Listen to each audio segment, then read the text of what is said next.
Luke 21. And he looked up and saw the rich men casting their gifts into the treasury. And he saw also a certain poor widow casting in thither 2 mites, and said, Of a truth I say unto you, that this poor widow hath cast in more than they all. For all these have of their abundance cast in unto the offerings of God, but she of her penury had cast in all the living that she had. And as some spake of the temple, how it was adorned with goodly stones and gifts, he said, As for these things which ye behold, the day will come in which there will not be left one stone upon another, that shall not be thrown down. And they asked him, saying, Master, but when shall these things be? And what sign will there be when these things shall come to pass? And he said, Take heed that ye be not deceived, for many shall come in my name, saying, I am Christ, and the time draweth near. Go ye not therefore after them. But when ye shall hear of wars and commotions, be not terrified, for these things must first come to pass, but the end is not by and by. Then he said unto them, Nation shall rise against nation, and kingdom against kingdom, and great earthquakes shall be in divers places, and famines and pestilence, and fearful sights, and great signs shall there be from heaven. But before all these they shall lay their hands on you, and persecute you, delivering you up to the synagogues and into prisons, being brought before kings and rulers for my name's sake, and it shall turn to you for a testimony. Settle it therefore in your hearts not to meditate before what ye shall answer. For I will give you a mouth and wisdom, which all your adversaries shall not be able to gainsay or resist.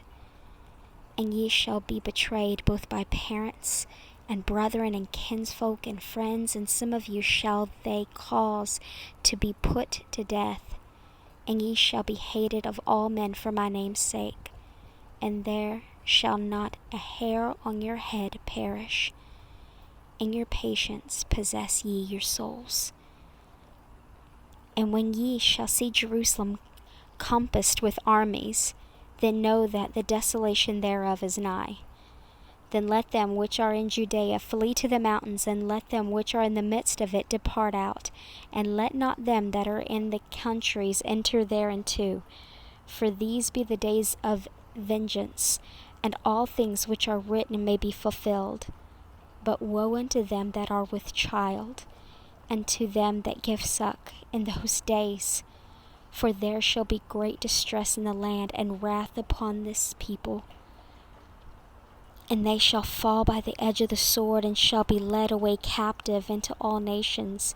And Jerusalem shall be trodden down of the Gentiles, until the times of the Gentiles be fulfilled. And there shall be signs in the suns, and in the moon, and in the stars, and upon the earth distress of nations with perplexity, and sea and the waves roaring, men's hearts failing them for fear, and for looking after those things which are coming on earth, for the powers of heaven shall be shaken. And then shall they see the Son of Man coming in a cloud with power and great glory. And when these things begin to come to pass, then look up and lift up your heads, for your redemption draweth nigh. And he spake to them a parable. Behold the fig tree, and all the trees. When they now shoot forth, ye see and know of your own selves that summer is now nigh at hand. So likewise ye, when ye see these things come to pass, know ye that the kingdom of God is nigh at hand. Verily I say unto you, this generation shall not pass away till all be fulfilled. Heaven and earth shall pass away, but my word shall not pass away. And take heed to yourselves, lest at any time your hearts be overcharged with surfeiting and drunkenness and cares of this life, and so that day come upon you unawares. For as a snare shall come on all them that dwell on the face of the whole earth. Watch ye therefore, and pray always, that ye may be accounted worthy to escape all these things that shall come to pass, and to stand before the Son of Man. And in the daytime he was teaching in the temple, and at night he went out, and abode in the mount that is called the Mount of Olives. And all the people came early in the morning to him in the temple, for to hear him.